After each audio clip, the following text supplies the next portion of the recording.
കഴിഞ്ഞ കുറച്ചു നാളുകളായി കായംകുളത്തെ CPM-ൽ നീറിപ്പുകയുന്ന പ്രശ്നങ്ങളാണ് തെരഞ്ഞെടുപ്പ് കാലത്ത് പുറത്തുവന്നത്.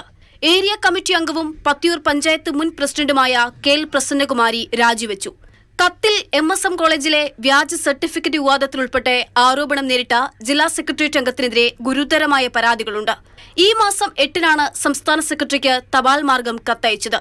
പ്രശ്നങ്ങൾ പരിഹരിക്കാനായി സംസ്ഥാന സെക്രട്ടേറിയറ്റ് അംഗം സജി ചെറിയാന്റെ സാന്നിധ്യത്തിൽ ജില്ലാ കമ്മിറ്റി അംഗങ്ങളുടെ യോഗം ചേരും. സമ്മർദ്ദ തന്ത്രമാണ് രാജിനാടകമെന്നാണ് മറുപക്ഷത്തിന്റെ വാദം.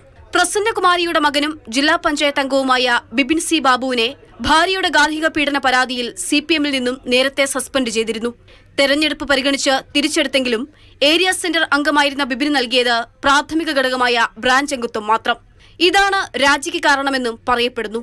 നിയമസഭാ തെരഞ്ഞെടുപ്പിൽ സീറ്റ് ലഭിക്കാൻ തടസ്സമാകുമെന്ന് മുൻകൂട്ടി കണ്ട് ബിബിൻ C ബാബുവിനെ ഒതുക്കുന്നതെന്നും ആക്ഷേപമുണ്ട്. വിഭാഗീയ പ്രശ്നങ്ങൾ പത്തിയൂർ മേഖലയിലെ തെരഞ്ഞെടുപ്പ് പ്രവർത്തനങ്ങളെ ആകെ ബാധിച്ചിട്ടുണ്ടെന്നാണ് നേതൃത്വത്തിന്റെ വിലയിരുത്തൽ.